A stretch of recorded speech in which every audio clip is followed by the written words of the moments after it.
اور ایک چیز اور کہ جب کبھی کسی جلسے کے اندر یہ ٹاپک دیا جاتا ہے کہ فلاں صاحب کا ٹاپک ہے سیرت النبی، ہم خود سے فیصلے کر لیتے ہیں کہ مولانا کیا بولیں گے، اور پھر ہمیں یہ لگتا ہے ہم اتنے بڑے چیمپئن بن جاتے ہیں، ہمیں لگتا ہے کہ مولانا جو کچھ بولیں گے ہمیں سب پتہ ہے، ہمیں ساری جانکاریاں۔ مولانا کیا کرنے کے لیے آئیں گے، مولانا کیا سنائیں گے، وہ تو گھاس چھیلیں گے یہاں بیٹھ کر، ساری جانکاری تو ہمیں یہ لگتا ہے۔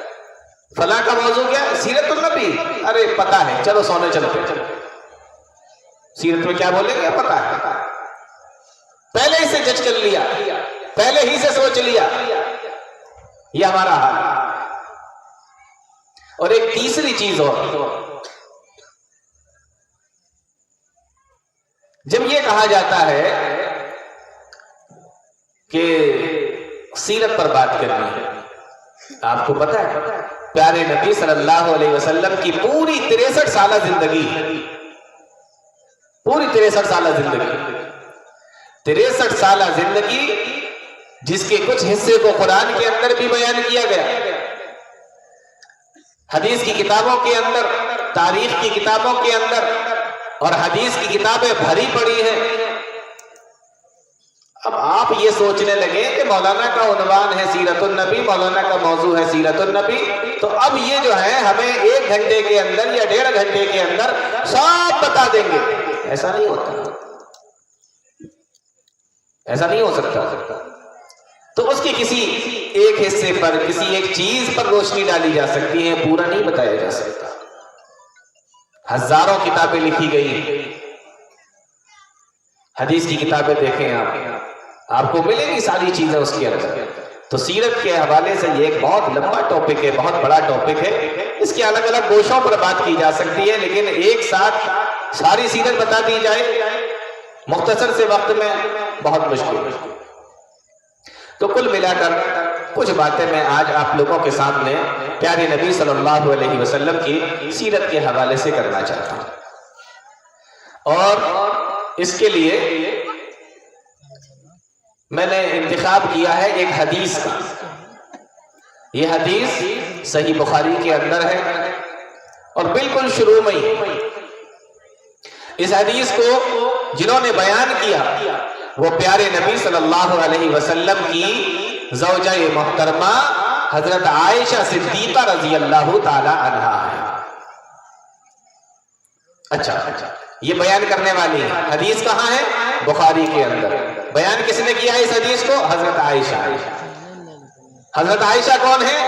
پیارے نبی صلی اللہ علیہ وسلم کی بیوی۔ لیکن حضرت عائشہ کے تعلق سے ایک اور حدیث ہے جس کو حضرت انس نے بیان فرمایا۔ حضرت انس بیان کرتے ہیں کہ ایک مرتبہ اللہ کے نبی صلی اللہ علیہ وسلم سے کسی نے سوال کیا۔ سوال کیا تھا؟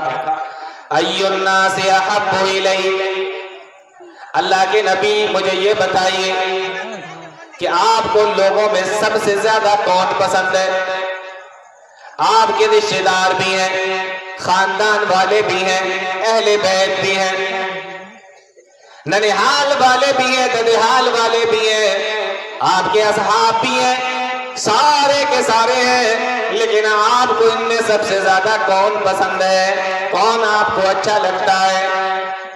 ای الناس احب الی، سب سے زیادہ آپ کو کون پسند ہے؟ اللہ کے نبی صلی اللہ علیہ وسلم کا جواب سنو، اور خاص طور سے نوجوانوں تم سنو۔ پیارے نبی صلی اللہ علیہ وسلم نے جواب دیا، قال عائشہ، فرمایا کہ مجھے سب سے زیادہ اپنی بیوی عائشہ پسند ہے، میں سب سے زیادہ انہی سے محبت کرتا ہوں، سب سے زیادہ انہی سے پیار کرتا ہوں۔ اللہ کے نبی نے بیان کیا کہ عائشہ پسند۔ ہمارے یہاں کوئی نوجوان اپنے گھر پہ کھڑے ہو کر یہ کہہ دے کہ سنو، تم سارے میرے رشتہ دار ہو، خاندان والے ہو، ددہال ننہال سب ہو، لیکن تم سب میں سب سے زیادہ اگر مجھے کوئی پسند ہے تو وہ مجھے میری بیوی پسند ہے۔ ابھی دیکھو گھر کے اندر بوال ہو جائے گا، گھر کے اندر بوال ہو جائے گا۔ ان کو لگے گا, گھر والوں کو خاص طور سے لگے گا کہ اس کے اوپر کچھ کرا دیا گیا, جورو کا غلام بن کے رہ رہا ہے, کچھ کرا دیا گیا اس کے اوپر. کیوں؟ ہمیں تو سب پتا ہے, نبی کی سیرت کی بات چلتی ہے, ہمیں سب معلوم ہے, ہم بہت بڑے چیمپئن ہیں. یہ حدیث دیکھیں اللہ کے نبی صلی اللہ علیہ وسلم آپ کیا فرما رہے ہیں کہ مجھے اپنی بیوی سب سے زیادہ پسند ہے. پوچھنے والے نے دوسرا سوال کیا, کہا اللہ کے نبی من الرجال, عورتوں میں سے نہیں مردوں میں سے بتائیے, عورتوں میں سے نہیں مردوں میں سے بتائیے. اللہ کے نبی صلی اللہ علیہ وسلم نے جواب دیا, لوگوں ذرا غور سے سن لینا, اللہ کے نبی صلی اللہ علیہ وسلم نے جواب دیا, پیارے نبی نے فرمایا قال ابوہا, او پوچھنے والے, او سوال کرنے والے, تو نے مجھ سے پوچھا کہ مردوں میں مجھے سب سے زیادہ کون پسند ہے؟ عائشہ کا باپ ابو بکر مجھے سب سے زیادہ پسند ہے. عورتوں میں حضرت عائشہ, مردوں میں حضرت ابو بکر. ہمارے گھر میں اگر کوئی کہہ دے کہ دیکھو بھیا ایسی بات ہے کہ سب سے زیادہ مجھے اپنی بیوی پسند ہے, اور اس کے بعد اگر میں کسی سے محبت کرتا ہوں یا مجھے سب سے زیادہ پسند ہے تو مجھے میرے اپنے سسر پسند ہے, لوگوں کو لگے گا اس کے اوپر کالا جادو ہو گیا, اس کی سسرال والوں نے کرا دیا, سسرال والوں کی طرف سے بولتا ہے, سسر کے بارے میں کہہ رہا ہے کہ سب سے زیادہ پسند ہے, اپنی بیوی کے بارے میں کہہ رہا ہے سب سے زیادہ پسند ہے. کیوں؟ اس لیے کہ ہمیں حدیثوں کی جانکاری نہیں ہے, پیارے نبی صلی اللہ علیہ وسلم کی سیرت کے حوالے سے جانکاری نہیں ہے.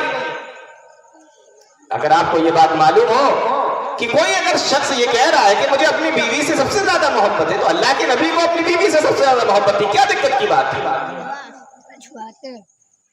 تو یہ جاننا اس لیے بھی ضروری ہوتا ہے کہ ہماری غلط فہمیاں دور ہو, ہمیں پتا ہو اللہ کے نبی صلی اللہ علیہ وسلم کا اسوہ اور طریقہ کیا ہے. تو حدیث بیان کرنے والی حضرت عائشہ ہیں, اور حضرت عائشہ کون ہے؟ اللہ کے نبی صلی اللہ علیہ وسلم کی چہیتی بیوی. ایک حدیث اور سنیں پھر میں اپنی بات کی طرف آتا ہوں. اللہ کے نبی فرماتے ہیں, غور سے سنیں, پیارے نبی نے فرمایا کمل من الرجال کثیر ولم یکمل من النساء, مردوں کے اندر کامل بہت ہوئے ہیں. پہلے ترجمہ سن لیجئے, کامل میں آپ کو بعد میں سمجھا دوں گا. اب کامل پر دھیان دیں گے تو ترجمہ سمجھ میں نہیں آئے گا, پھر بات سمجھ میں نہیں آئے گی. اللہ کے نبی فرماتے ہیں کمل من الرجال کثیر, مردوں کے اندر کامل بہت ہوئے ہیں, ولم یکمل من النساء, لیکن عورتوں کے اندر کاملہ نہیں ہوئی, الا مریم بنت عمران وآسیۃ, مریم بنت عمران وآسیۃ امرأۃ فرعون. اللہ کے نبی فرماتے ہیں لیکن عورتوں کے اندر دو کاملہ ہوئی ہیں, مردوں کے اندر بہت زیادہ ہوئے ہیں, عورتوں کے اندر دو ہوئی ہیں. کون؟ فرمایا پہلی مریم بنت عمران اور دوسری فرعون کی بیوی آسیہ. یہ کامل کیا ہوتا ہے؟ کامل یہ ہے کہ ایک آدمی ہے, نیک ہے اور محنت کر رہا ہے, اولیاء میں اس کا شمار ہو گیا, صالحین میں اس کا شمار ہو گیا, اور محنت کی اور آگے بڑھا, صدیقین میں شمار ہو گیا. کبھی کبھی ایسا ہوتا ہے کہ اللہ رب العالمین اس نیک آدمی کو اپنا نبی بھی بنا لیتا ہے, رسول بھی بنا لیتا ہے. یہاں ایک بات سمجھنا بہت ضروری ہے کہ انسان اپنی محنت سے صدیقین میں داخل ہو سکتا ہے, شہداء میں داخل ہو سکتا ہے, صالحین میں داخل ہو سکتا ہے. یہ سب قسمی چیزیں ہیں, محنت کر کے بن سکتے ہیں, لیکن نبی محنت کر کے نہیں بن سکتے. نبی وہ بھی چیز ہے, وہ اللہ تعالیٰ بناتا ہے. یہ بات دھیان میں رکھنا ضروری ہے. تو انسان آگے بڑھا, نیک بنا, ولی بنا, صالحین میں شمار ہوا, شہداء میں شمار ہوا, صدیقین میں شمار ہوا, اور اللہ تعالیٰ نے جب اس کو اپنا نبی بھی بنا لیا, رسول بھی بنا لیا, اب اس کے آگے کوئی درجہ نہیں ہے, تو یہ کامل ہو گیا. اللہ کے نبی فرماتے ہیں اس طریقے سے مرد تو بہت سے کامل گزرے ہیں. لیکن عورتیں کامل نہیں دوسری. کیوں؟ اس لیے کہ اللہ تعالیٰ نے کسی بھی عورت کو کبھی بھی نبیہ نہیں بنایا. جتنے بھی نبی آئے سارے مرد تھے. عورت کو اللہ تعالیٰ نے نبی بنا کے نہیں بھیجا. دلیل قرآن کریم کے اندر اللہ تعالیٰ فرماتا ہے وَمَا أَرْسَلْنَا مِن قَبْلِكَ إِلَّا رِجَالًا نُوحِي. اے میرے نبی، ہم نے آپ سے پہلے جتنے بھی نبی اس دنیا کے اندر بھیجے، جتنے بھی رسول اس دنیا کے اندر بھیجے، سارے کے سارے مرد تھے، عورت نہیں. تو نبی جب بھی بن کر آئے مرد آئے، عورت نہیں آئے. لیکن اس حدیث سے تھوڑا شبہ یہ ہوتا ہے کہ اللہ کے نبی نے فرمایا کہ مگر 2 عورتیں ایسی ہیں جن کو ہم نے کامل بنا کر بھیجا، تو کیا یہ نبیہ تھی؟ اللہ تعالیٰ نے قرآن کے اندر اس کا بھی جواب دیا. فرمایا مَا الْمَسِيحُ ابْنُ مَرْيَمَ إِلَّا رَسُولٌ. حضرت عیسیٰ علیہ السلام اللہ کے رسول ہیں. قَدْ خَلَتْ مِن قَبْلِهِ الرُّسُلُ، اور ان سے پہلے بہت سارے نبی گزر چکے ہیں، رسول گزر چکے ہیں. وَأُمُّهُ صِدِّيقَةٌ، وَأُمُّهُ صِدِّيقَةٌ، اور عیسیٰ کی ماں مریم صدیقہ ہے. وَأُمُّهُ صِدِّيقَةٌ، صدیقہ بیان کیا گیا ہے. اگر مریم بھی نبیہ ہوتی تو اللہ تعالیٰ قرآن کے اندر أُمُّهُ صدیقہ کی جگہ أُمُّهُ نبیہ بھی کہہ سکتا تھا، أُمُّهُ نبیہ بھی کہہ دیا جاتا. لیکن أُمُّهُ نبیہ کی بجائے أُمُّهُ صدیقہ کہہ کر یہ بتا دیا گیا کہ عورتوں میں سے کوئی بھی نبی نہیں بنا. بات سمجھ میں آ رہی؟ لیکن سوال یہ ہے تو پھر یہاں اللہ کے نبی نے 2 کو الگ کیوں کر دیا؟ شارحین نے لکھا ہے کہ یہاں کمال نبوت مراد نہیں ہے، کمال ولایت مراد ہے. کہ اللہ کی ولیوں میں اور نیک لوگوں میں، نیک عورتوں میں، متقیوں میں، پرہیزگاروں میں ان دونوں کا بہت بڑا مقام ہے. کتنا بھی بڑا مقام ہو جائے، نبی تو نہیں ہو سکتی لیکن ہاں ان کا مقام بہت بڑا ہے. کون کون؟ حضرت مریم اور حضرت آسیہ. یہ حدیث ہوئی آدھی. اب آگے سنیں حدیث. اللہ کے نبی صلی اللہ علیہ وسلم فرماتے ہیں 2 لوگوں کا ذکر ہو گیا کہ یہ بہت بڑی نیک تھی، بہت بڑی اللہ کی ولیہ تھی، دیندار تھی. اب آگے اللہ کے نبی فرما رہے ہیں. پیارے نبی صلی اللہ علیہ وسلم نے فرمایا وَفَضْلُ عَائِشَةَ. ابھی میں آپ کو یہ بتا رہا ہوں کہ حضرت عائشہ کون ہے. وَفَضْلُ عَائِشَةَ، اور عائشہ کی فضیلت ایسے ہی ہے عَلَى النِّسَاءِ، تمام عورتوں پر. فضل عائشہ علی النساء کفضل السرید علی سائر الطعام. اور عائشہ کی فضیلت تمام عورتوں کے اوپر اس طریقے سے جس طریقے سے سرید کھانے کی فضیلت تمام کھانوں پر. سرید ایک کھانا ہوتا تھا عربوں کے اندر. کون سا کھانا؟ گوشت کے شوربے کے اندر روٹیوں کو ڈال کر بھگو دیا جاتا تھا. جب وہ بالکل پھول جاتی تھی، ملائم ہو جاتی تھی تو عرب کے لوگ اس کو کھایا کرتے تھے. اور یہ ان کی کا پسندیدہ کھانا تھا، بہت شوق سے کھاتے تھے. اللہ کے نبی صلی اللہ علیہ وسلم کو بھی یہ کھانا بہت پسند تھا. بہترین کھانا مانا جاتا تھا سرید. آپ سوچ رہے ہوں گے کہ یہ کیا اس میں بہترین کیا ہے؟ گوشت کے شوربے کے اندر روٹی کو ڈال دیا، جب وہ پھول گئی، ملائم ہو گئی تو اس کو کھا لیا. یہ کون سا بہترین کھانا ہے؟ لیکن آپ ذرا تھوڑی دیر کے لیے سوچیں کہ اگر آپ کے سامنے دال رکھی ہو، سبزی رکھی ہو اور گوشت بھی رکھا ہو تو آپ کیا کھائیں گے؟ ظاہر سی بات ہے گوشت کھائیں گے. اور اگر آپ کو بھوک لگ رہی ہو، چاول بھی رکھے ہو، روٹی بھی رکھی ہو، سموسے بھی رکھے ہو اور دوسری چیز بھی رکھی ہو، اور آپ کو بھوک لگ رہی ہے، آپ کو کھانا ہے، تو آپ کیا کھائیں گے؟ ظاہر سی بات ہے روٹی کھائیں گے. تو انسان کو پسند کیا ہے؟ گوشت اور روٹی. اور اس کھانے کے اندر کیا ہے؟ دونوں چیزوں کو ایک ساتھ جمع کر دیا گیا. تو اس سے بہترین کھانا نہیں ہو سکتا. عرب کے لوگ اس کو کھاتے تھے، بہت پسند کرتے تھے.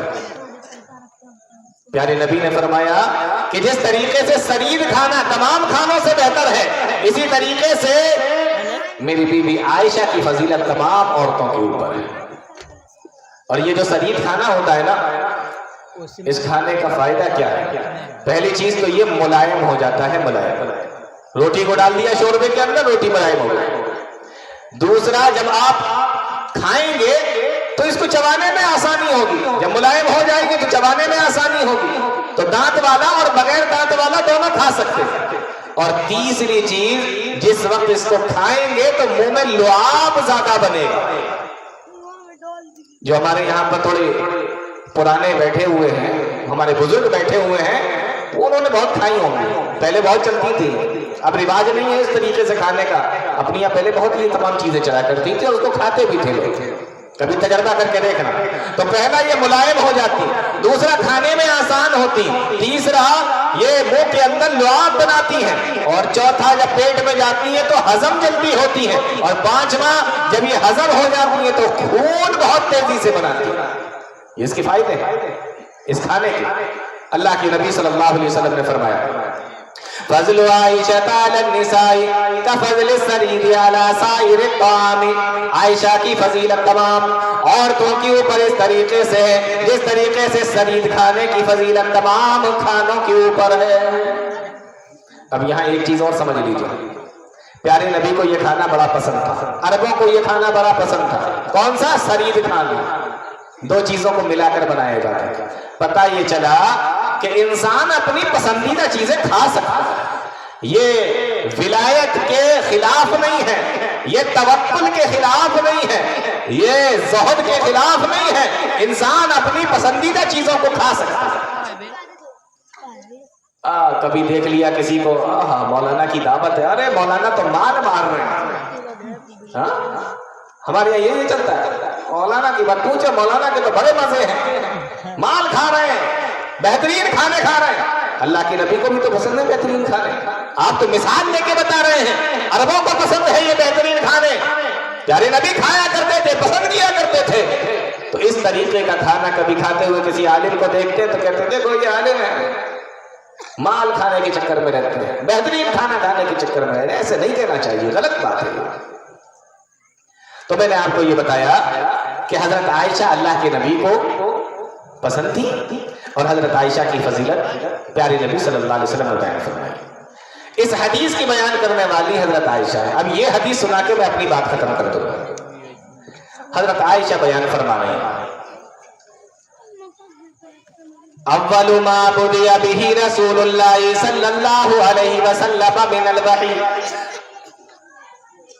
پیارے نبی صلی اللہ علیہ وسلم کے اوپر جو وحی کی شروعات ہوئی، آپ پر وحی نازل ہوتی تھی، پیارے نبی پر جب وحی کی شروعات ہوئی،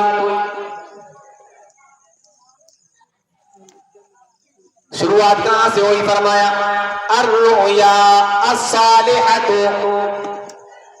اللہ کے نبی صلی اللہ علیہ وسلم کو سچے خواب دکھائے جاتے تھے، فی النوم، نیند کے اندر آپ کو سچے خواب دکھائے جاتے تھے۔ یہاں سے اللہ کے نبی صلی اللہ علیہ وسلم کی وحی کی ابتدا ہوئی۔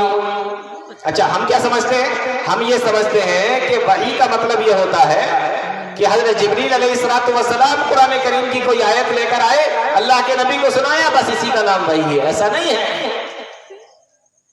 حدیث کی شرح کرنے والوں نے، محدثین نے، کسی نے 6 قسمیں بیان کی ہیں، کسی نے 9 قسمیں، کسی نے 11 قسمیں بیان کی۔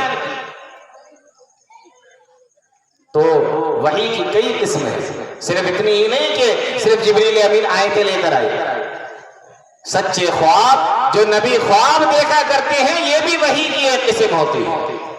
اسی لیے تو آپ دیکھیں حضرت ابراہیم علیہ السلام کا قصہ جہاں اللہ تعالیٰ نے بیان فرمایا ہے، انہوں نے کیا کہا کہ اے میرے بچے، میں نے خواب میں دیکھا ہے کہ میں تجھے ذبح کر رہا ہوں۔ تو نبی کا خواب وہی ہوتا ہے، سچا خواب۔ ہم بھی بہت سارے لوگ ہیں، خواب دیکھتے ہیں، سوتے ہیں، خواب دیکھتے ہیں، ان میں سے کچھ لوگ ایسے بھی خواب دیکھ لیتے ہیں جو بڑے ڈراؤنے خواب ہوتے ہیں۔ صبح ہو کے مولانا صاحب، ہاں جی بہت خطرناک خواب دیکھا، بہت ڈر لگ رہا ہے، کہیں ایسا تو نہیں پڑوسی نے میرے اوپر کرا دیا ہو، ایسا تو نہیں کسی دوست نے میرے اوپر کالا جادو کرا دیا ہو، خواب بڑے ڈراؤنے آ رہے ہیں۔ اچھا، آپ کو پتا ہی نہیں کہ ڈراؤنے خواب کیوں آ رہے ہیں۔ اللہ کے نبی صلی اللہ علیہ وسلم نے بیان فرمایا، سچے خواب اللہ کی جانب سے ہوتے ہیں، برے خواب گندے خواب شیطان کی طرف سے ہوتے ہیں. اور کبھی کبھی انسان جو دن بھر دیکھتا ہے اور اس کے دماغ کے اندر جو باتیں بیٹھ جاتی ہیں، شام کو سونے میں وہی ساری چیزوں کو دیکھتا جاتا ہے، پوری فلم اس کے دماغ میں چلتی رہتی ہے. اس طریقے سے خواب آتے ہیں. اچھا، سچے خواب سب کو آتے ہیں؟ محدثین نے لکھا ہے حدیث کی شرح کرتے ہوئے، کہا سچے خواب، غور سے سننا، سچے خواب ان لوگوں کو زیادہ آتے ہیں جو سچ بولتے ہیں. سب کو نہیں. جو جتنا سچا ہوگا اس کو اتنا ہی خواب سچا نظر آئے گا، اس کو خواب سچے دکھائی دیں گے. آپ دن بھر جھوٹ بولو، کاروبار کے اندر ڈنڈی ماری کرو، دن بھر جھوٹ بولو، دن بھر دھوکہ دو اور سوچو رات میں ہمیں سچے خواب آئے، اللہ کی طرف سے ہمیں سچے خواب دکھائی دیں. محدثین نے لکھا ہے کہ سچے خواب انہیں زیادہ دکھائی دیتے ہیں جو واقعی سچ بولتے ہیں. تو خواب تین طریقے کے ہوتے ہیں.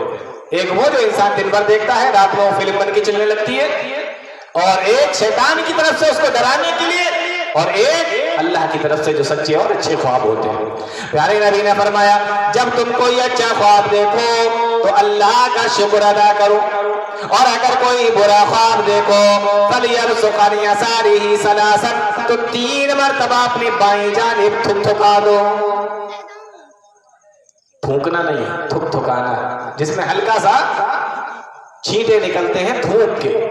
3 مرتبہ بائیں جانب تھکا دو، اور کیا کرو فَلْيَتَعَوَّذْ بِاللَّهِ مِنْ شَرِّهَا، اللہ کے نبی فرماتے ہیں اور شیطان سے اللہ کی پناہ مانگو، اللہ کی پناہ چاہو. اگر آپ کو کوئی دعا یاد نہیں ہے تو اعوذ باللہ من الشیطان الرجیم ہی کم سے کم پڑھ لو.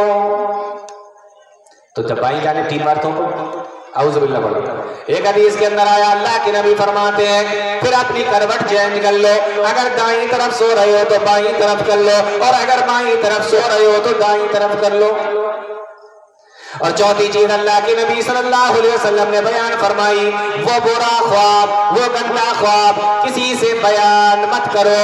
اگر اتنا کرو گے اللہ کے نبی فرماتے فَإِنَّهَا لَا تَضُرُّ، وہ خواب تمہیں نقصان نہیں پہنچائے گا. ہم صبح اٹھ کے بیان کرنا شروع کر دیتے ہیں. سب سے پہلے گھر والوں کو بتائیں گے، گھر والی کو بتائیں گے، ابا کو بتائیں گے، اماں کو بتائیں گے، دوستوں کو بتائیں گے. خواب بیان نہیں کرنا. تو اللہ کے نبی صلی اللہ علیہ وسلم کے وحی کی ابتدا کہاں سے ہوئی ہے؟ سچے خواب اللہ کے نبی کو دکھتے تھے، اور جو خواب آپ دیکھتے تھے حدیث کے اندر آگے آیا فَكَانَ لَا يَرَى رُؤْيًا إِلَّا جَاءَتْ مِثْلَ فَلَقِ الصُّبْحِ. اللہ کے نبی صلی اللہ علیہ وسلم جو بھی خواب دیکھا کرتے تھے، صبح جس طریقے سے صبح نمودار ہوتی ہے، صبح کی روشنی ہوتی ہے، اسی طریقے سے خواب بھی پورا سچا ہو جاتا تھا، خواب بھی اسی طریقے سے پورا ہو جاتا تھا. جس طریقے سے رات کے بعد صبح آتی ہے، اسی طریقے سے اللہ کے نبی کا خواب بھی صبح ہو کے پورا ہو جاتا تھا. اسی طریقے سے چلتا رہا. حدیث کے اندر آیا حضرت عائشہ رضی اللہ تعالیٰ عنہ بیان فرماتی ہیں فَحُبِّبَ إِلَيْهِ الْخَلَاءُ، اس کے بعد اللہ کے نبی صلی اللہ علیہ وسلم کے دل کے اندر تنہائی کو ڈال دیا گیا، اور آپ تنہائی کو پسند کرنے لگے. آپ اکیلے رہنا پسند کرنے لگے. انسان جب دنیا کے اندر رہے گا، دنیا کے جب گھٹوں میں رہے گا تو دنیا کے بارے میں زیادہ سوچے گا، اور جب اکیلے میں رہے گا تو پھر وہ اپنے بارے میں سوچے گا، آخرت کے بارے میں سوچے گا، اور دوسری چیزوں کے بارے میں سوچے گا. آپ دنیا کی بھیڑ میں رہیے تو دنیا کی چیزیں آپ کے دماغ میں چلیں گی. تنہائی آپ کے دل کے اندر ڈال دی گئی، تنہائی آپ کو پسند آنے لگی. اور جب آپ کو تنہائی پسند آنے لگی، حدیث کے اندر آیا اللہ کے نبی صلی اللہ علیہ وسلم غار ہرا میں چلے گئے. ہرا ایک پہاڑ، ایک غار جو مکہ سے تقریباً 5 کلومیٹر کی دوری پر ہے. اللہ کے نبی صلی اللہ علیہ وسلم وہاں پر چلے گئے، اور وہاں جا کر آپ غار ہرا کے اندر، اس غار کے اندر بیٹھ جاتے. کئی دن تک اس کے اندر رہتے، کئی رات تک اس کے اندر رہتے. وَيَتَزَوَّدُ لِذَلِكَ، اور حدیث کے اندر آیا اللہ کے نبی صلی اللہ علیہ وسلم کو جتنے دن وہاں پہ رکنا ہوتا اتنے دن کا کھانا لے جاتے تھے. کھانا لے کر جایا کرتے تھے جتنے دن رکنا ہوتا. کیا پتا چلا؟ پتا یہ چلا کہ انسان اپنے گھر کے اندر کئی دن کا کھانا رکھ سکتا ہے, کئی دن کا غلہ رکھ سکتا ہے. یہ تقوی کے خلاف نہیں. اپنے لیے, اپنے بچوں کے لیے کئی دن کا انتظام کر سکتا ہے, ایک ہفتے کا بھی کر سکتا ہے, ایک مہینے کا بھی کر سکتا ہے, ایک سال کا بھی اگر وہ انتظام کرنا چاہے تو اپنے گھر کے اندر ایک سال کا غلہ ایک ساتھ بھرا کے رکھ سکتا ہے. کیوں؟ اللہ کے نبی صلی اللہ علیہ وسلم کی حدیث بتا رہی جتنے دن آپ کو رکنا ہوتا تھا اتنے دن کا کھانا لے کر جایا کرتے تھے. تو انسان غلہ بھرا کے رکھ سکتا ہے. یہ توکل کے خلاف نہیں ہے, توکل کے منافی نہیں ہے. حدیث کے اندر آیا پھر جب وہ کھانا ختم ہو جاتا اللہ کے نبی صلی اللہ علیہ وسلم واپس آتے حضرت خدیجہ رضی اللہ تعالی عنہا کے پاس, اور حضرت خدیجہ دوبارہ سے کھانا بناتی. غور سے سنو, دوبارہ سے کھانا بناتی اور کھانا بنانے کے بعد اللہ کے نبی صلی اللہ علیہ وسلم کو دوبارہ سے دیتی. آپ اس کھانے کو لے کر پھر سے چلے جاتے. کیا پتا چلا؟ معلوم یہ ہوا کہ انسان کے, غور سے سن لینا, انسان کے گھر میں اگر کھانا موجود ہے, اگر اس کے گھر والوں کے لیے وہ تمام چیزیں موجود ہیں جس کی وجہ سے جو اس کے اوپر حقوق واجب ہوتے ہیں, اگر وہ ساری چیزیں گھر کے اندر موجود ہے تو انسان کو پھر زیادہ دنیا کے چکر میں نہیں پڑنا چاہیے بلکہ آخرت کا دھیان رکھنا چاہیے. آپ کے پاس سب کچھ ہے پھر بھی دنیا دنیا دنیا دنیا کمانے میں لگے ہوئے ہیں. آپ کو لگ رہا ہے کہ آپ کے پاس میں اتنا سارا ہے تو اب اپنی آخرت بنانے کی کوشش کرو. پیارے نبی صلی اللہ علیہ وسلم پھر سے آئے, گھر میں رہے اور اس کے بعد پھر سے غار حرا میں چلے گئے کھانا لے کر. اور تیسری چیز, حضرت خدیجہ رضی اللہ تعالیٰ عنہ نے کھانا بنا کر دے دیا. معلوم یہ ہوا کہ جب شوہر گھر کے اندر مرد اگر نیک کام کرنا چاہے تو ایک اچھی بیوی کی ذمہ داری یہ ہے کہ اس کا ہاتھ بٹائے, اس کا تعاون کرے, اس کی مدد کرے. یہ ایک اچھی بیوی کی نشانی ہے. شوہر کوئی نیک کام کرنا چاہتا ہے تو ہمت باندھے, اس کا ہاتھ بٹائے, اس کا تعاون کرے. جیسے یہ کھانا بنا کے دیتی تھی اور وہ لے کر اللہ کے نبی صلی اللہ علیہ وسلم غار میں چلے جاتے تھے. اب یہاں ایک سوال پیدا ہوتا, اب اگر کوئی آج کے دور کے اندر کوئی انسان یہ سوچے کہ ہم بھی اب کسی غار میں چلے جائیں گے, کسی پیڑ کے نیچے بیٹھ جائیں گے, کسی جنگل میں چلے جائیں گے, کوئی کٹیا بنا کر رہنے لگیں گے اور اسی میں جا کے اللہ تعالیٰ کی عبادت کریں گے, تو آج کے وقت میں وہ کر سکتا ہے یا نہیں کر سکتا جیسا کہ اللہ کے نبی صلی اللہ علیہ وسلم غار حرا میں جایا کرتے تھے؟ یہ سوال ہے. تو اس کا جواب یہ ہے کہ آج کے وقت میں نہیں کیا جا سکتا. اسلام کے اندر رہبانیت نہیں ہے, اسلام کے اندر تبتل نہیں ہے. آپ حقوق اللہ کو ادا کرنے کی وجہ سے حقوق العباد سے کٹ نہیں سکتے.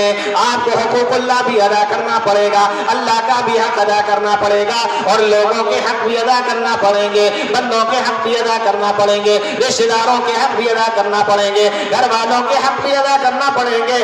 اس لیے آج کے دور اگر کوئی رہبانیت اختیار کرنا چاہتا ہے, اسلام اس بات کی اجازت نہیں دیتا. دھیان رکھیے گا اس بات کو.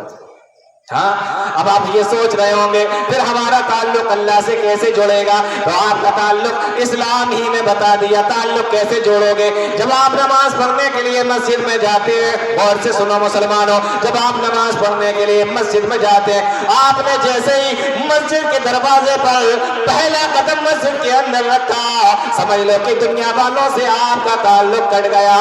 اب آپ کا تعلق دنیا والوں سے نہیں رہا, آپ مسجد کے اندر ہیں. اب جو بھی مسجد کے باہر ہے ان سے آپ کا کوئی تعلق نہیں ہے. ہاں, تعلق ہو سکتا ہے ان لوگوں سے, ہو سکتا ہے جو مسجد کے اندر ہے, لیکن مسجد کے باہر والوں سے آپ کا تعلق کٹ گیا.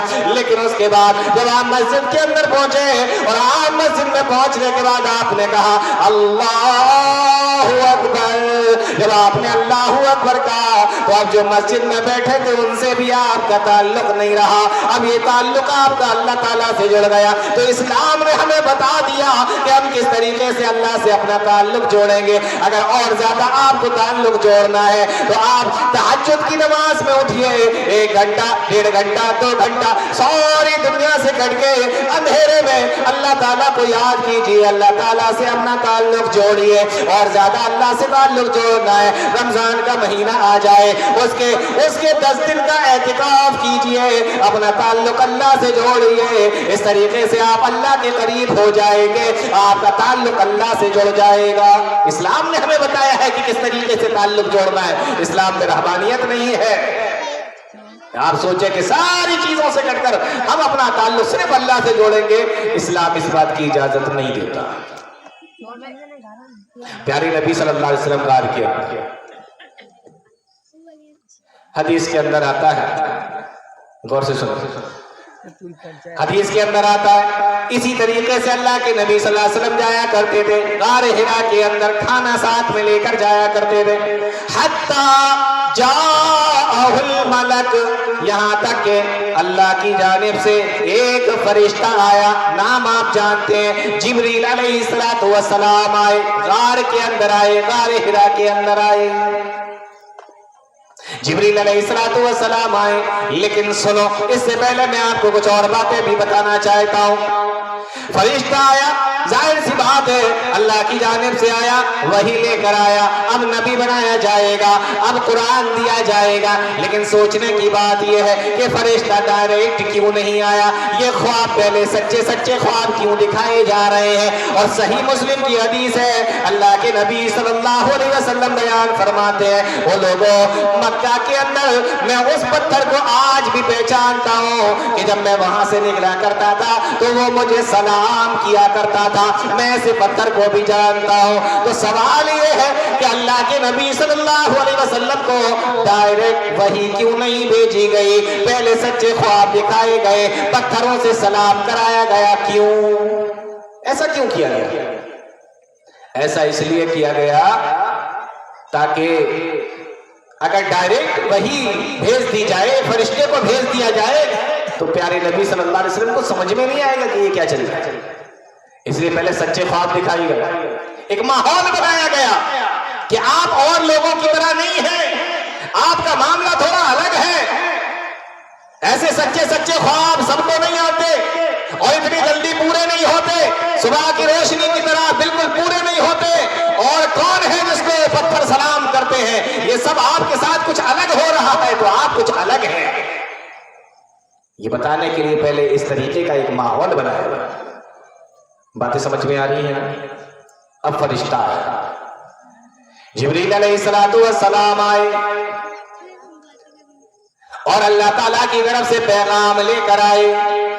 اور کون سا پیغام لائے؟ غور سے سننا، اس آخری امت کے نام، اس آخری امت کے نام اللہ کا پہلا پیغام۔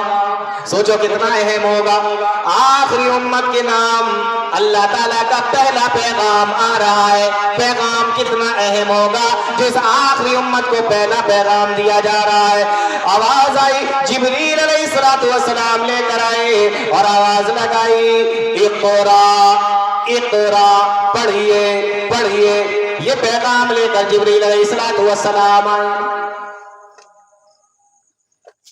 پیارے نبی نے جب یہ سنا تو جانتے ہیں کیا جواب دیا؟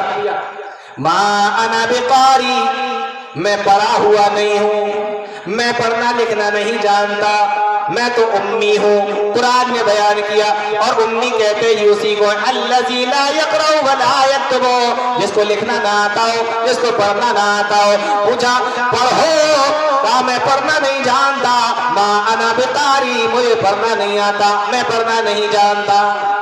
یہاں پر علماء نے ایک بڑی پیاری بات لکھی ہے، وہ بات سنیں۔ بات یہ ہے، علماء نے لکھا ہے کہ اگر کسی عالم سے کوئی مسئلہ پوچھا جائے، غور سے سنیں، کسی عالم سے کوئی مسئلہ پوچھا جائے اور اس کو اس کی بارے میں معلوم نہیں ہے، جانکاری نہیں ہے، تو وہ ڈائریکٹ کہتے ہیں کہ مجھے نہیں پتا، مجھے نہیں معلوم۔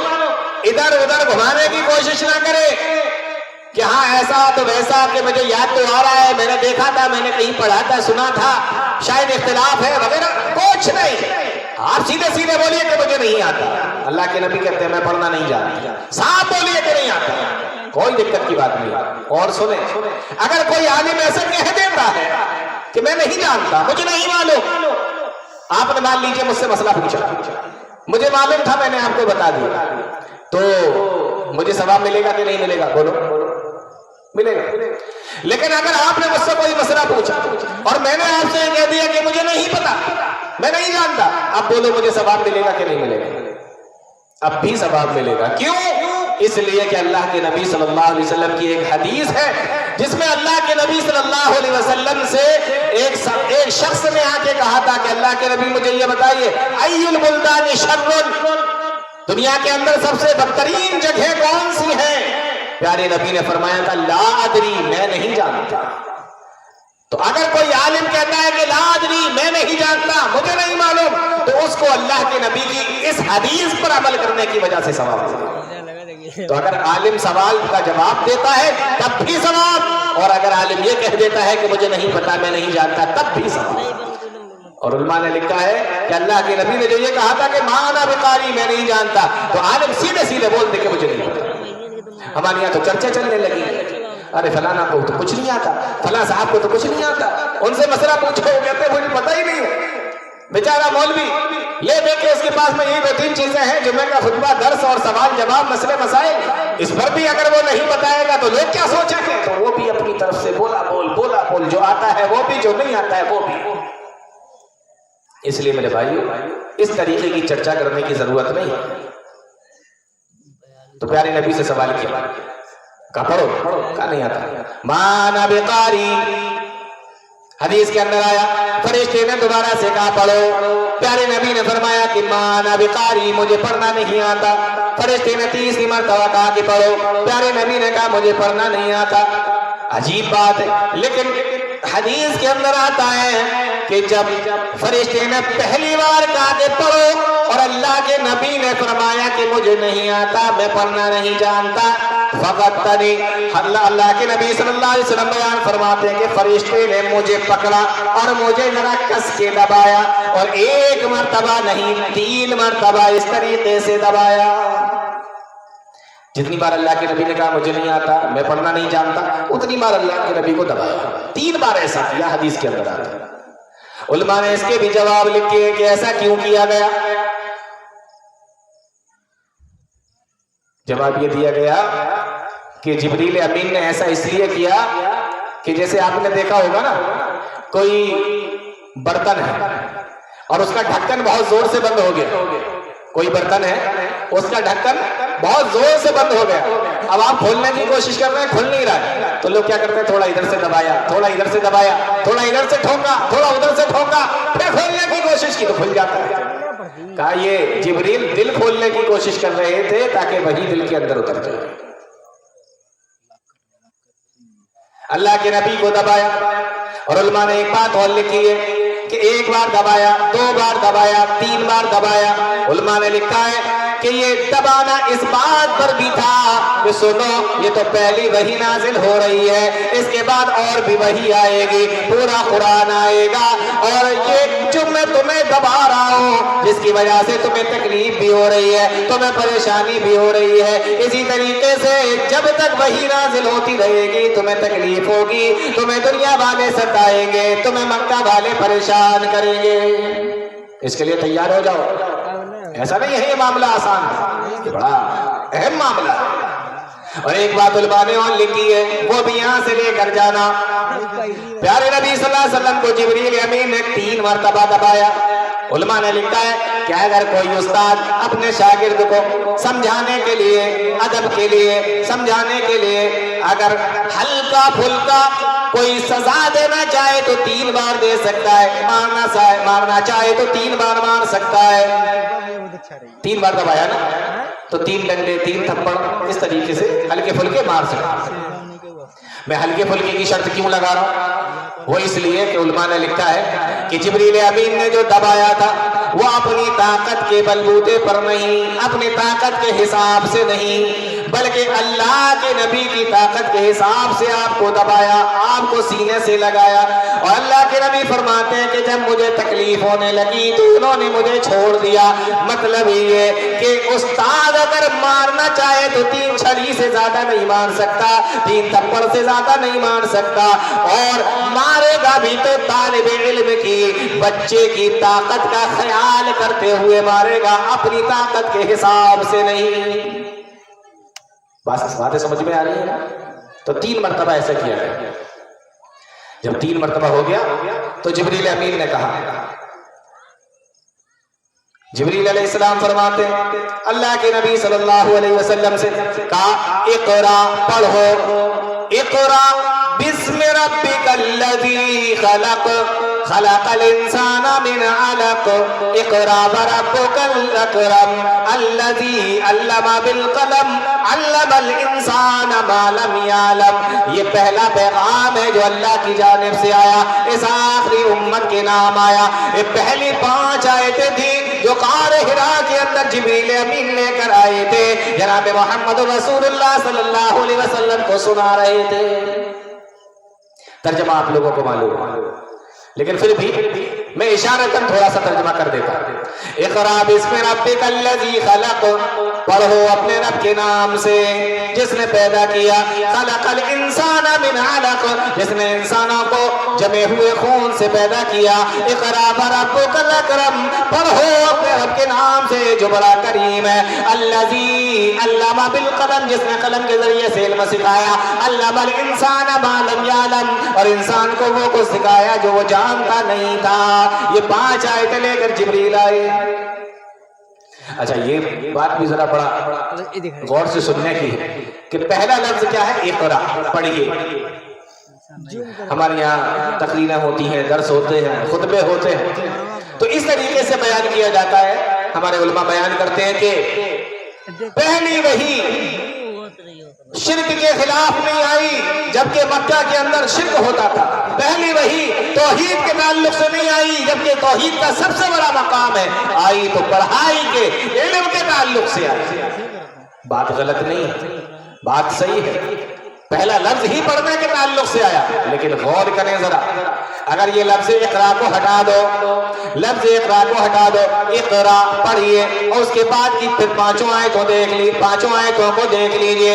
اقرا پڑھیے بسم ربک الذی خلق، اپنے رب کے نام سے جس نے پیدا کیا۔ خلق الانسان من علق، جس نے انسان کو جمع خون سے بنایا۔ اقرا پڑھیے وربک الاکرم، تمہارا رب بڑا کریم ہے۔ الذی علم بالقلم، جس نے قلم کے ذریعے سے علم سکھایا۔ علم الانسان ما لم یعلم، جس نے انسان کو وہ سکھایا جو وہ جانتا نہیں تھا۔ تو لفظ اقرا کو اگر ہٹا دیا جائے تو باقی 5 آیتوں کے اندر اللہ نے اپنی توحید کو، اپنے تعارف کو بیان فرمایا ہے۔ اللہ تعالیٰ نے اپنا تعارف بیان کیا ہے کہ کون ہے؟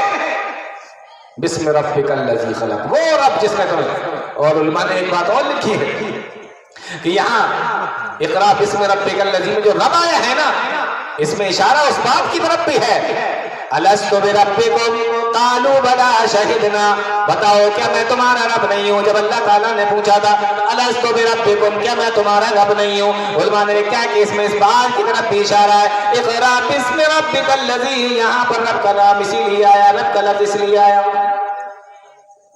اور ایک چیز اور سمجھے، اللہ تعالیٰ نے اقرا کے بعد فرمایا پڑھو اس رب کے نام سے جس نے پیدا کیا۔ پیدائش کو اور پڑھائی کو ایک ساتھ بیان فرمایا۔ معلوم یہ ہوا کہ انسان کی پیدائش کا مقصد ہی علم ہے۔ علم کون سا؟ قرآن و حدیث کا علم۔ انسان کی پیدائش کا مقصد ہی علم ہے۔ اور ایک بات اور سمجھ لیجیے، یہ سورت شروع ہو رہی ہے اقرا پڑھنے سے اور ختم ہو رہی ہے واسجد واقترب، ختم ہو رہی ہے واسجد واقترب، سجدہ کر اور قریب ہو جا۔ معلوم یہ ہوا کہ اگر کوئی انسان ایسی پڑھائی کرتا ہے جو انسان کو اللہ سے قریب نہیں کرتی، اس پڑھائی کا کوئی فائدہ نہیں ہے، کیونکہ سورت کی شروعات پڑھائی سے ہو رہی ہے، اقرا سے ہو رہی ہے، اور ختم ہو رہا ہے واسجد واقترب، سجدہ کر قریب ہو جا۔ معلوم یہ ہوا کہ ہمیں پڑھائی ایسی کرنا ہے جو انسان کو اللہ سے قریب کر دے۔ تو پہلی بار اقرا کے ساتھ میں پیدائش کا ذکر، اور دوسری بار جو اقرا آیا ہے اسی 5 آیتوں کے اندر، اس کے ساتھ میں اللہ نے فرمایا اقرا وربک الاکرم، پڑھو اپنے رب کے نام سے، تمہارا رب بڑا کریم ہے۔ یہاں پر علماء نے بیان فرمایا کہ یہاں پڑھائی کا ذکر اللہ تعالیٰ کی شان کریمی کے ساتھ میں بیان فرمانے کا مقصد یہ ہے کہ پڑھو گے تو دنیا کے اندر بھی تمہاری عزت ہوگی اور آخرت میں بھی تم عزت والے بن جاؤ گے۔ اس لیے اللہ تعالیٰ نے پہلے خلق اور پیدائش کے ساتھ میں پڑھائی کا ذکر فرمایا، اور دوسری بات میں اللہ تعالیٰ نے شان کریمی کے ساتھ میں بیان فرمایا۔ 5 آیتیں جبریل امین نے سنائی، اللہ کے نبی صلی اللہ علیہ وسلم نے سنی۔ پیارے نبی ان آیتوں کو سننے کے بعد میں گھر فرجع رسول اللہ صلی اللہ علیہ وسلم، غور سے سنو، پیارے نبی صلی اللہ علیہ وسلم گھر واپس آتے ہیں۔ جب آپ گھر واپس آئے کس طریقے سے آئے؟ حدیث کے اندر آتا ہے یرجف فؤادہ، اللہ کے نبی صلی اللہ علیہ وسلم کا دل بڑی تیزی کے ساتھ میں دھڑک رہا تھا، بہت تیزی کے ساتھ میں آپ کا دل دھڑک رہا تھا۔ اس واقعے کی وجہ سے آپ کا دل دھڑک رہا ہے۔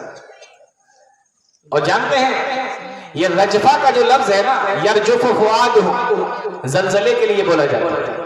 اب آپ اندازہ کر سکتے ہیں کتنی تیزی کے ساتھ میں دل دھڑک رہا ہو۔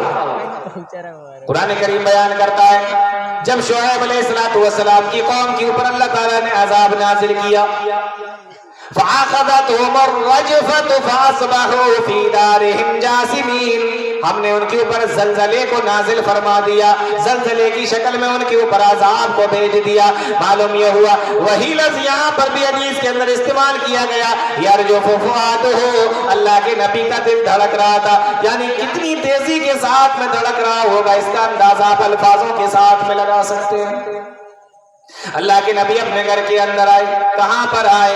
حضرت خدیجہ رضی اللہ تعالیٰ عنہ پیارے نبی صلی اللہ علیہ وسلم کی بیوی ہیں، اور جب تک حضرت خدیجہ زندہ رہی اللہ کے نبی صلی اللہ علیہ وسلم نے کوئی دوسرا نکاح نہیں کیا۔ گھر پہ واپس آئے پریشان ہے، ڈر کی وجہ سے دل بہت تیزی کے ساتھ میں دھڑک رہا ہے، اپنے گھر کے اندر آئے ٹینشن میں ہے، پریشانی میں ہے، عجیب و غریب واقعہ دیکھا ہے۔ معلوم یہ ہوا کہ انسان کا گھر اتنا پرسکون ہونا چاہیے کہ باہر سے جب وہ پریشانیوں کے ساتھ میں گھر کے اندر آئے تو اس کو گھر کے اندر سکون مل جائے۔ اور یہ کیسے ہوگا؟ یہ ذمہ داری اس کی بیوی کی بنتی ہے، اس کے گھر والی کی بنتی ہے۔ اللہ تعالیٰ قرآن کے اندر فرماتا ہے وَمِنْ آيَاتِهِ أَنْ خَلَقَ لَكُم مِّنْ أَنفُسِكُمْ أَزْوَاجًا لِتَسْكُنُوا إِلَيْهَا۔ او لوگو، اللہ کی نشانیوں میں سے ایک نشانی یہ بھی ہے کہ اس نے تمہارے ہی اندر سے تمہاری بیویوں کو بھی بنایا، لِتَسْكُنُوا إِلَيْهَا، اور اس کے ذریعے سے تمہیں سکون ملتا ہے۔ تو گھر اتنا پرسکون ہونا چاہیے کہ انسان باہر کی ٹینشن سے آئے تو گھر کے اندر اس کو سکون حاصل ہو۔ یہ ذمہ داری کس کی ہے؟ یہ ذمہ داری گھر میں بیوی کی ہوتی ہے۔ اللہ کے نبی گھر کے اندر آئے، آ کر آپ نے جانتے ہو کیا کہا؟ حدیث کے اندر آیا اللہ کے نبی جب گھر کے اندر پہنچے آپ نے فرمایا زملونی زملونی، مجھے چادر اڑا دو، مجھے چادر اڑا دو۔ کیا ختم کر دوں تقریر کیا؟ تو پبلک کو بھی ذرا دیکھنا تھا۔ آپ نے فرمایا زملونی زملونی، مجھے چادر اڑا دو، مجھے چادر اڑا دو۔ حدیث کی شرح کرنے والوں نے لکھا ہے اللہ کے نبی صلی اللہ علیہ وسلم نے جانتے ہو چادر کیسے اڑی تھی؟ چادر ایسے اڑی کہ جو ہم لوگ سردی کے زمانے میں جو اوڑھتے ہیں نا کہ سر بھی اندر پیر بھی اندر، ادھر سے بھی دبایا ادھر سے بھی دبایا، اور پورا کا پورا چادر کے اندر اللہ کے نبی صلی اللہ علیہ وسلم نے ایسے چادر اوڑھی، زملونی زملونی، پورے طریقے سے آپ نے چادر اوڑھی۔ اب یہ حضرت خدیجہ رضی اللہ تعالیٰ عنہ کا معاملہ دیکھو، اور آج ہمارے زمانے کی عورتوں کا حال دیکھو۔ اللہ کے نبی آئے پریشان ہے، گھبرائے ہوئے ہیں، دل بہت تیزی کے ساتھ میں دھڑک رہا ہے۔ آپ نے فرمایا مجھے چادر اڑا دو، چادر اڑا دی۔ اب اپنا زمانہ دیکھو، ایک آدمی ہے، شوہر ہے، باہر سے آیا، گھر کے اندر آیا، گھبرایا ہوا ہے، پریشان ہے، اپنی بیوی سے آ کے کہتا ہے مجھے چادر اڑا دو۔ بیوی اڑا دے گی چادر؟ پہلے پوچھے کیا ہوا، پہلے پوچھے گی کیا ہوا؟ آپ کہو گے نہیں مجھے چادر دو تو سونا۔ نہیں، گھبرائے ہوئے ہو، پریشان ہو، کیا معاملہ ہے بتاؤ ذرا۔ لیکن حضرت خدیجہ نے پوچھا نہیں پوچھا. معلوم یہ ہوا کہ اگر شوہر بتانا نہ چاہے، غور سے سن لینا عورتوں، اگر شوہر بتانا نہ چاہے تو بیوی کو قریت کر پوچھنا نہیں چاہیے. شوہر کی مرضی ہوگی تو بتائے گا اور شوہر کی مرضی نہیں ہوگی تو نہیں بتائے گا. قریت کر پوچھنا نہیں چاہیے. ہمارے زمانے میں بتاؤ نا کیا ہوا، کیسے پریشان ہو، کیسے باہر سے آئے ہو، کیا مسئلہ ہے، کیسے ٹینشن میں ہو، قریت کر پوچھیں. یہ ہمارے زمانے کی عورتوں کا حال ہے. پھر آدمی کیا کرتا ہے، سارا باہر کا غصہ اندر اترتا ہے.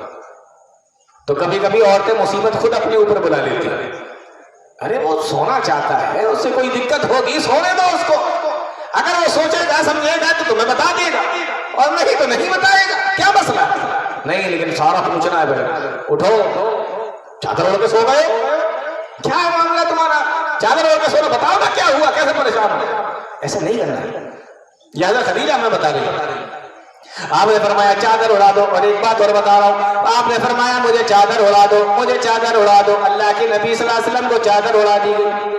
معلوم یہ ہوا، بہت غور سے سننا، معلوم یہ ہوا کہ اگر کبھی انسان باہر سے ٹینشن میں آئے اور سمجھ میں کچھ نہیں آ رہا ہو، حل اس کا کوئی نظر نہیں آ رہا ہو، تو اس کا سب سے بہترین حل یہ ہے کہ گھر کے اندر آؤ، چادر اٹھاؤ، لائٹ بند کرو اور سو جاؤ.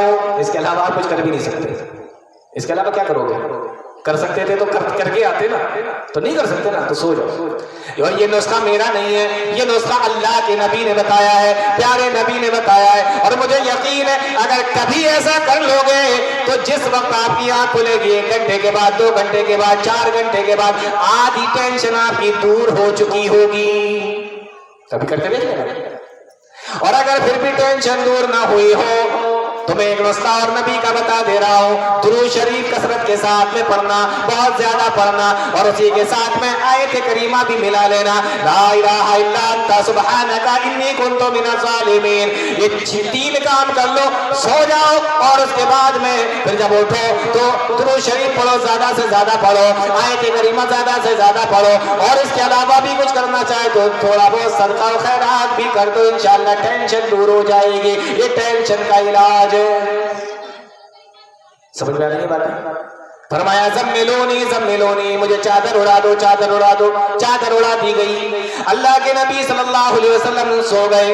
پھر جب آپ اٹھے، غور سے سنیے، پھر جب آپ اٹھے پھر آپ نے حضرت خدیجہ کو بلایا، اور بلانے کے بعد میں حضرت خدیجہ کو فأخبرها الخبر، پھر سارا کا سارا واقعہ آپ نے اپنی بیوی کو بتا دیا. تو دیکھو، شوہر بتانا چاہے گا تو بتا دے گا، نہیں بتانا چاہے گا تو نہیں بتائے گا. اس ٹائم نہیں من ہوا بتانے کا تو نہیں بتایا. جب سو کے اٹھے، تھوڑی تسلی ہوئی، تھوڑا سکون ہوا، تو پھر آپ نے بتا دیا. تو بات تو آپ کو پتہ چل ہی جائے گی، تو بلا وجہ مصیبت کیوں مول لینا. فأخبرها الخبر، ساری بات بتا دی. اور دیکھو 2 جملے ہیں حدیث کے اندر، فأخبرها الخبر. یہ کلام عرب ہے، یہ اس کی فصاحت اور بلاغت ہے کہ پورے قصے کو 2 جملوں، دو لفظوں کے اندر سمیٹ کے رکھ دیا کہ فأخبرها الخبر. پھر پورا قصہ سنایا. یہاں ایک بات اور سنو، سنایا کس کو؟ حضرت خدیجہ کو. لیکن اس حدیث کو بیان کرنے والی کون ہے؟ بولو. میں نے شروع میں بتایا تھا اس حدیث کو کس نے بیان کیا ہے؟ یاد ہے؟ بھول گئے؟ حضرت عائشہ صدیقہ رضی اللہ، ٹھیک ہے نا؟ ہاں. بیان کرنے والی، غور سے سننا، بیان کرنے والی حضرت عائشہ. واقعہ کس کا ہے؟ حضرت خدیجہ کا ہے.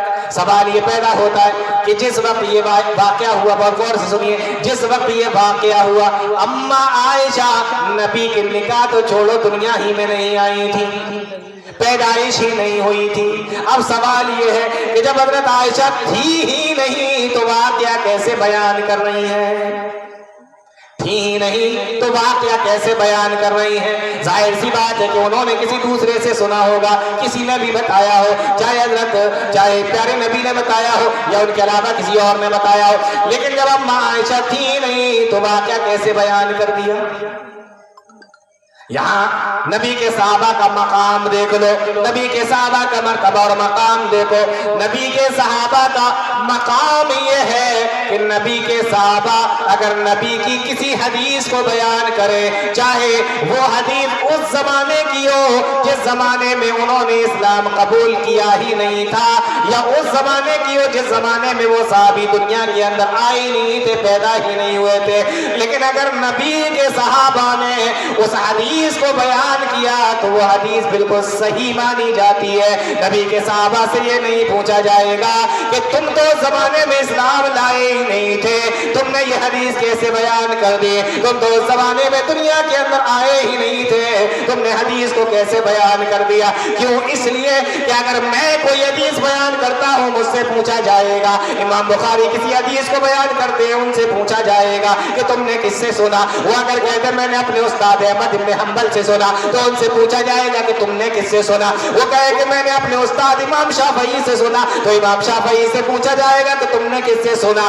وہ کہے کہ میں نے اپنے استاد امام مالک سے سنا تو ان سے پوچھا جائے گا کہ تم نے حدیث کو کس سے سنا؟ وہ کہے کہ میں نے اپنے استاد نافع سے سنا تو نافع سے پوچھا جائے گا کہ تم نے اس حدیث کو کہاں سے سنا، کس سے سنا؟ وہ کہیں گے کہ میں نے اس حدیث کو عبداللہ ابن عمر سے سنا، اپنے استاد محترم سے سنا۔ تو عبداللہ ابن عمر کا مقام یہ ہے کہ عبداللہ ابن عمر سے یہ نہیں پوچھا جائے گا کہ تم نے اس حدیث کو کس سے سنا، کہاں سے سنا۔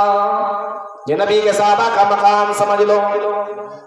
کیوں؟ اس لیے کہ ان کو نبی کے صحابہ کو سرٹیفکیٹ اللہ تعالیٰ نے قرآن کے اندر دے دیا، ان کی عدالت کو، ان کی ثقافت کو اللہ تعالیٰ نے قرآن کریم کے اندر بیان کر کے فرما دیا اولئک ھم الصادقون۔ وہ لوگوں، میرے نبی کے جتنے بھی صحابہ ہیں سارے کے سارے سچے ہیں۔ اب جس کو اللہ تعالیٰ سچا بتا دے اس کے لیے کون سی سرٹیفکیٹ کی ضرورت ہے؟ تو اللہ تعالیٰ نے ان کی عدالت کو بیان فرما دیا اولئک ھم الصادقون، میرے نبی کے صحابہ سچے ہیں اور ان کے اوپر کوئی جرح نہیں کی جائے گی۔ کیوں؟ اس لیے کہ میرے نبی نے بیان فرما دیا لا تسبوا اصحابی، اور لوگوں میرے صحابی کو برا نہ کہنا، میرے صحابی پہ جرح نہ کرنا، تو جرح نہ کی جائے گی۔ اور عدالت اللہ تعالیٰ نے ثابت کر دی، یہ میرے نبی کے صحابہ کا مقام ہے کہ انہوں نے کسی حدیث کو بیان کیا، چاہے وہ حدیث اس زمانے کی ہو جس زمانے میں وہ دنیا کے اندر آئے ہی نہیں تھے، یا اس زمانے کی ہو جب انہوں نے اسلام قبول ہی نہیں کیا تھا، لیکن حدیث کو مانا جائے گا۔ تو بیان کرنے والی حضرت عائشہ، اور کن کے زمانے کا واقعہ ہے؟ حضرت خدیجہ کا۔ چلیے میں ذرا جلدی سے سمیٹ لیتا ہوں باتوں کو۔ تو اللہ کے نبی صلی اللہ علیہ وسلم نے ساری باتیں بتا دی کہ یہ اس طریقے سے میرے ساتھ میں معاملہ ہے۔ حضرت خدیجہ کا جواب سنا، اور ہمارے تمہارے زمانے کی عورتوں کے حال ہوتے تو دیکھو کیا ہوتے ہیں۔ حضرت خدیجہ رضی اللہ تعالیٰ عنہا بیان فرماتی ہیں، ان باتوں کو سننے کے بعد، پورا واقعہ سننے کے بعد فرماتی ہے کلا، اللہ کے نبی فرماتے ہیں لقد خشیت علی نفسی، مجھے تو اپنی جان کا خطرہ ہو رہا ہے، کہیں میری جان نہ چلی جائے۔ حضرت خدیجہ کا جواب سنو، فرماتی ہیں کلا واللہ لا یخزیک اللہ ابدا، ہرگز نہیں، اللہ تعالیٰ آپ کو کبھی بھی رسوا نہیں کرے گا، اللہ آپ کو کبھی رسوا نہیں کرے گا۔ پورا واقعہ سننے کے بعد یہ بیان کیا، ہمارے تمہارے زمانے کی عورتیں ہوتی اور اس طریقے سے معاملہ ہو جاتا تو ہمارے زمانے کی عورتیں کیا کہتی؟ ارے ہم تو تم سے پہلے ہی منع کر رہے تھے، تم جاتے کیوں تھے؟ ارے تمہیں پہاڑوں میں ملتا کیا ہے؟ تم کرتے کیا ہو وہاں جا کر؟ تمہیں پہاڑوں میں ملتا کیا ہے؟ یہ ہمارے زمانے کی عورتوں کا حال ہوتا ہے۔ حضرت خدیجہ کا حال سنا، کیا کہتی ہیں؟ کلا واللہ لا یخزیک اللہ ابدا، اللہ آپ کو رسوا نہیں کرے گا۔ لیکن ایک سوال پیدا ہوتا ہے، اللہ کے نبی تو یہ فرما رہے ہیں کہ مجھے اپنی جان جانے کا خطرہ ہے، تو جواب یہ ہونا چاہیے تھا کہ آپ کی جان نہیں جائے گی۔ جواب یہ دیا جا رہا ہے کہ اللہ آپ کو رسوا نہیں کرے گا۔ سوال کچھ اور ہے، جواب کچھ اور ہے۔ کیوں؟ سمجھ میں آ رہی ہے بات کے لیے؟ کہا مجھے اپنی جان جانے کا خطرہ ہے، تو یہ کہنا چاہیے نا کہ آپ کی جان نہیں جائے گی، لیکن کہہ رہی ہے کہ اللہ آپ کو رسوا نہیں کرے گا۔ اس کا جواب حدیث میں آگے فرمایا کیوں رسوا نہیں کرے گا؟ فرمایا آپ 5 5 کام ایسے کرتے ہیں. کون سے 5 کام؟ فرمایا اِنَّكَ لَتَصِلُ الرَّحِمَ، آپ رشتہ داری کو ملاتے ہیں، رشتہ داریاں نبھاتے ہیں، رشتہ داریاں ملاتے ہیں. وَتَحْمِلُ الْكَلَّةَ، اور دوسروں کا بوجھ اٹھاتے ہیں. وَتَكْسِبُ الْمَعْدُومَ، اور غریبوں کی مدد کرتے ہیں، دوسروں کے لیے کماتے ہیں. وَتَقْرِي الضَّيْفَ، اور مہمان نوازی کرتے ہیں. وَتُعِينُ، اور 5ویں چیز بیان فرمائی کہ آپ حق کا ساتھ دیتے ہیں. وَتُعِينُ عَلَى نَوَائِبِ الْحَقِّ، اب علماء نے لکھا، محدثین نے لکھا، حدیث کی شرح کرنے والوں نے لکھا کہ اما خدیجہ نے یہ کیوں کہا تھا کہ اللہ تعالیٰ آپ کو کبھی رسوا نہیں کرے گا؟ فرمایا اس لیے کیا کہا تھا کہ یہ جو 5 کام اتنے بہترین کام کرتا ہو، اللہ تعالیٰ ایسے آدمی کو رسوا کیوں کرے گا؟ اور اللہ تعالیٰ ایسے آدمی کو ذلیل ہونے والی اور رسوا کرنے والی موت کیوں دے گا؟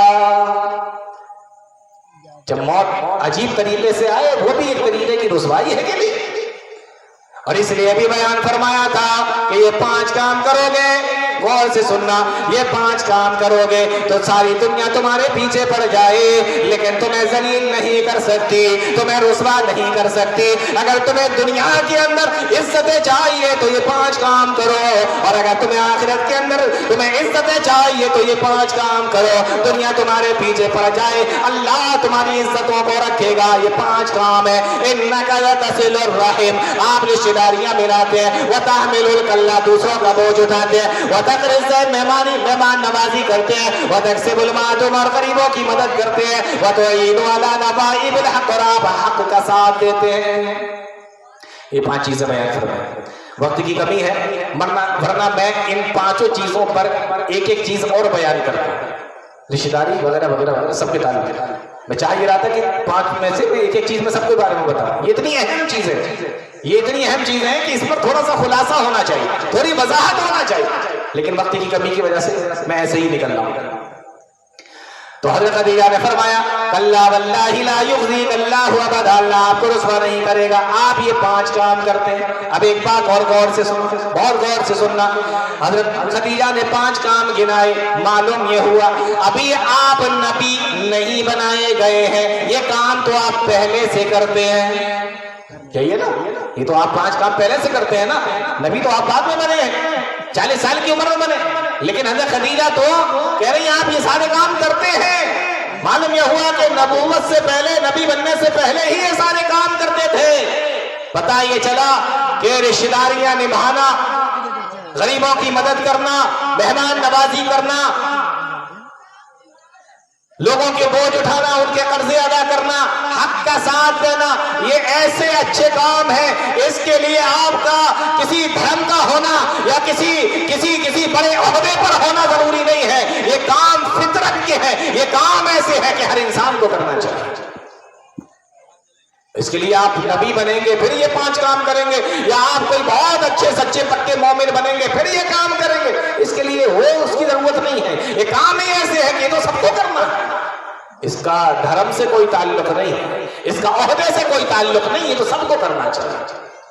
اور دوسری چیز، حضرت خدیجہ رضی اللہ تعالیٰ عنہ نے اللہ کے نبی صلی اللہ علیہ وسلم کے یہ 5 کام گنائے. پیارے نبی کو معلوم یہ ہوا کہ اگر کبھی کسی انسان کے فتنے میں پڑنے کا خطرہ نہیں ہو تو اس کے منہ پر اس کی تعریف بھی کر سکتے ہیں. بس سمجھ میں آ رہی؟ اگر فتنے میں پڑنے کا خطرہ نہیں ہے تو کسی انسان کے سامنے اس کے منہ پر اس کی تعریف بھی کی جا سکتی ہے، جیسا کہ حضرت خدیجہ نے اللہ کے نبی صلی اللہ علیہ وسلم کے منہ پر آپ کی تعریف فرمائی. آپ یہ 5 کام کرتے ہیں. اچھا، یہ 5 کام گنا دیے. حدیث کے اندر آتا ہے یہ 5 کام تو ہو گئے، لیکن پھر حضرت خدیجہ نے کیا کیا؟ فانطلقت، حدیث کے الفاظ فانطلقت بی خدیجہ، پھر اس کے بعد حضرت خدیجہ رضی اللہ تعالیٰ عنہ آپ کو لے کر چلی. کہاں چلی؟ چلنے سے پہلے تھوڑا سمجھ لو یہ لے کر کیوں چلی، اس کو سمجھو. حضرت خدیجہ لے کر چلی. معلوم یہ ہوا کسی انسان کو سکون اور تسلی دینے کے 2 طریقے ہوتے ہیں. بڑے غور سے سننا. کسی انسان کو تسلی دینے کے، ہمدردی کے 2 طریقے ہوتے ہیں. ایک پریشان انسان تمہارے پاس میں آیا، تم نے اس کو مشورہ دے دیا، تم نے اس کو اچھی باتیں بتا دی، ایک طریقہ تو یہ ہے. اور دوسرا طریقہ یہ ہے کہ اس کی وہ پریشانی کہاں سے دور ہو سکتی ہے یہ بھی اس کو بتایا، اور ساتھ ہی ساتھ اس کو ساتھ میں لے جا کر اس کا کام بھی کرایا۔ یہ کام وہ کر سکتا ہے جو آپ سے بے انتہا محبت کرتا ہو۔ دو کام حضرت خدیجہ نے پہلے تو تسلی دی، پہلے تو آپ کو بیان فرمایا، پہلے تو آپ کو اچھا سا مشورہ دیا، اور اس کے بعد اس کا حل کہاں پر ہو سکتا تھا وہ لے کر اللہ کے نبی صلی اللہ علیہ وسلم کے پاس میں چلی، اللہ کے نبی کو لے کر چلی۔ معلوم یہ ہوا کہ حضرت خدیجہ اللہ کے نبی صلی اللہ علیہ وسلم سے بے انتہا محبت کیا کرتی تھی۔ ہمارے پاس میں بھی آتے ہیں لوگ، سمجھایا بجھایا اور چھٹی کر دی، چلو ٹھیک ہے، لیکن ساتھ میں گئے اس کا کام کروایا، یہ محبت والا آدمی ہی کر سکتا ہے، ایسے کوئی نہیں کر سکتا۔ تو کہاں لے کر گئی؟ حضرت ورقہ۔ ایک بات اور معلوم ہوئی، غور سے سنو، اللہ کے نبی گئے، حضرت خدیجہ گئی، ورقہ ابن نوفل کیا۔ یہ ورقہ ابن نوفل کون ہے میں ابھی بتاؤں گا۔ ورقہ ابن نوفل کیا گئی، معلوم یہ ہوا کہ اگر عورت کو کوئی کام ہے تو شوہر اس کے ساتھ میں باہر جائے، اور اگر شوہر چاہے تو اپنی عورت کو بھی، بیوی کو بھی لے کر کے باہر جا سکتا ہے۔ دن کا وقت ہو تب بھی جا سکتا ہے، رات کا وقت ہو تب بھی جا سکتا ہے، لے کر جا سکتا ہے۔ جیسا کہ وہ حضرت صفیہ رضی اللہ تعالیٰ عنہ والی جو حدیث آتی ہے، علماء جانتے ہیں اس کو اچھے طریقے سے، آپ لوگوں نے بھی سن رکھا ہوگا۔ تو عورت کو کوئی کام ہے شوہر ساتھ میں جائے، اور مرد کو اگر کوئی کام ہے تو وہ چاہے تو اپنی عورت کو بھی ساتھ میں لے کر جا سکتا ہے۔ ہمارے یہاں موٹر سائیکل پہ بیٹھ کر کوئی پیچھے بیٹھ کر نکل جائے، پتہ نہیں کہاں گھومنے جاتے ہیں، ہو سکتا دوا لینے جا رہے ہو سکتا اسپتال جا رہے ہو سکتا کسی اور کام سے جا رہے ہو سکتا ہے کوئی پروگرام، کوئی جلسہ، کوئی درس سننے کے لیے جا رہے ہو۔ تو اس طریقے کی باتیں نہیں کرنا چاہیے۔ لیکن نہیں کہ نہیں حضرت خدیجہ اللہ کے نبی صلی اللہ علیہ وسلم اب پہنچی کہاں؟ ورقہ ابن نوفل کے پاس۔ ورقہ ابن نوفل کون ہے؟ حضرت خدیجہ کے چچیرے بھائی، اور عیسائی ہو گئے تھے۔ حدیث کے اندر آتا ہے یہ عیسائی ہو گئے، عیسائیت قبول کر لی تھی، انجیل پڑھا کرتے تھے، توریت پڑھا کرتے تھے، وہاں لے کر پہنچے۔ اب حدیث کے الفاظ سنو، میں بات ختم کر رہا ہوں اپنی۔ حضرت خدیجہ لے کر پہنچی اور جا کے کہنے لگی، اپنا عمی، او میرے چچا کے بیٹے، او میرے چچیرے بھائی، اسما، ذرا ان کی باتیں سنو۔ کس کی؟ اللہ کے نبی کی۔ او میرے چچیرے بھائی، ذرا ان کی باتیں سنو۔ ابھی اللہ کے نبی نہیں بولے ہیں، کون بولا؟ حضرت خدیجہ بولی۔ معلوم یہ ہوا، غور سے سننا، معلوم یہ ہوا کہ افضل کی موجودگی میں مفضول بھی بول سکتا ہے۔ نہیں سمجھ رہے ہیں؟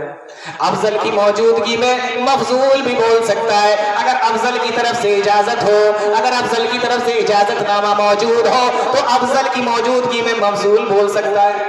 جیسے پیچھے اتنے بڑے بڑے علماء بیٹھے اور میں بول رہا ہوں، ہم سے افضل، ہم سے بہتر بیٹھے ماشاءاللہ، تو افضل کی موجودگی میں مفضول بھی بول سکتا ہے اگر افضل کی طرف سے اجازت ملی ہوئی ہو۔ حضرت خدیجہ مفضول ہے اور اللہ کے نبی افضل ہے، لیکن اللہ کے نبی صلی اللہ علیہ وسلم بھی نہیں بولے، لیکن بولا کون؟ حضرت خدیجہ بولی، او میرے چچا کے بیٹے۔ کس سے کہہ رہی ہے؟ ورقہ ابن نوفل سے۔ او میرے چچا کے بھائی، میرے چچا کے بیٹے، او میرے چچیرے بھائی، اسما، ذرا ان کی باتیں سنیے۔ اچھا ایک چیز یہ دیکھیں کہ حضرت خدیجہ چاہتی تو خود بھی بیان کر دیتی کہ یہ واقعہ ان کے ساتھ میں ہوا، لیکن واقعہ بیان نہیں کیا، اتنا ہی کہا۔ ان کی بات سنیں۔ اب اللہ کے نبی صلی اللہ علیہ وسلم بولے اور ساری خبریں جو کچھ ہوا تھا وہ سارا کا سارا بتا دیا۔ کس کو بتایا؟ ورقہ ابن نوفل کو بتایا، جو توریت کے عالم ہیں، انجیل کے عالم ہیں، ان کو بتا دیا۔ یہاں پر علماء نے ایک بڑی پیاری بات لکھی ہے، وہ بھی غور سے سن لو۔ علماء نے لکھا ہے کہ چاہتی تو حضرت خدیجہ بھی بتا سکتی تھی، لیکن اتنا کہہ کر حضرت خدیجہ رک گئی، اور بتانے والے کون؟ اللہ کے نبی صلی اللہ علیہ وسلم۔ ایسا کیوں؟ ایسا اس لیے کہ جس کے ساتھ میں واقعہ ہو، جس کے ساتھ میں حادثہ ہو، وہ اس کو جتنے اچھے طریقے سے بیان کر سکتا ہے، کوئی دوسرا اس کو بیان نہیں کر سکتا۔ واقعہ تو صاحب واقعہ بتائے گا نا کہ میرے ساتھ میں کیا ہوا۔ میں یہ کہہ سکتا ہوں فلاں صاحب کے پیر میں درد ہے، لیکن کہاں درد ہے، کتنا درد ہے، کہاں پر ٹیسیں اٹھ رہی ہیں، کہاں پر پیر رکھنے میں دقت ہو رہی ہے، کہاں زیادہ ہے، کہاں کم ہے، یہ کون بتائے گا؟ یہ وہ بتائے گا جس کو تکلیف ہے۔ تو معلوم یہ ہوا کہ واقعہ وہ بیان کرے جو صاحب واقعہ ہو۔ اللہ کے نبی صلی اللہ علیہ وسلم نے واقعہ بیان فرما دیا. اس طریقے کا معاملہ ہے. توریت پڑھ رکھی تھی, انجیل پڑھ رکھی تھی. جب باتوں کو سنا اور وہ آیتوں کو سنا تو فوراً ہی برقع ابن نوفل کہتے ہیں ھذا الناموس الذی نزل اللہ علی موسیٰ. ایسا معلوم ہوتا ہے یہ تو وہی فرشتہ ہے, یہ تو وہی فرشتہ ہے جو موسیٰ علیہ السلام کے اوپر آیا کرتا تھا. موسیٰ علیہ السلام کے پاس میں اللہ کا پیغام لے کر آیا کرتا تھا. یہ تو وہی فرشتہ ہے. اب ایک بڑے تعجب کی بات تھی. ہو گئے تھے یہ عیسائی, پڑھتے تھے انجیل, لیکن جب بات آئی تو حضرت عیسیٰ کا نام نہیں لیا, بلکہ کیا فرمایا الذی نزل اللہ علی موسیٰ. موسیٰ کے اوپر یہ فرشتہ آیا کرتا تھا, جبکہ کہنا یہ چاہیے تھا الذی نزل اللہ علی عیسیٰ. یہ تو وہی فرشتہ معلوم ہوتا ہے جو عیسیٰ علیہ السلام کے پاس اللہ کا پیغام لے کر آتا تھا. تو موسیٰ کا نام لیا, عیسیٰ کا نہیں لیا. کیوں؟ کیونکہ عیسیٰ علیہ السلام سے زیادہ بڑا مقام و مرتبہ حضرت موسیٰ علیہ السلام کا. بلکہ علماء نے لکھا ہے کہ بنی اسرائیل کے سب سے جلیل القدر نبی حضرت موسیٰ علیہ السلام. اور کبھی کبھی اللہ کے نبی بھی اس چیز کو بیان فرمایا کرتے تھے. ایک حدیث کے اندر آتا ہے اللہ کے نبی فرماتے لو بدا لکم موسیٰ, اگر موسیٰ بھی آ جائیں. ایک حدیث کے اندر آیا لو کان موسیٰ حیا, اگر موسیٰ بھی زندہ ہوتے. تو اللہ کے نبی بھی حضرت موسیٰ علیہ السلام کا ذکر فرمایا کرتے تھے. یہاں پر برقع نے حضرت موسیٰ علیہ السلام کا نام لیا, اور اس لیے بھی نام لیا علماء نے لکھا ہے کہ حضرت موسیٰ صاحب شریعت نبی تھے, اور حضرت عیسیٰ انہی کی شریعت کا پیغام لے کر آئے تھے, انہی کی شریعت کو پھیلایا کرتے تھے.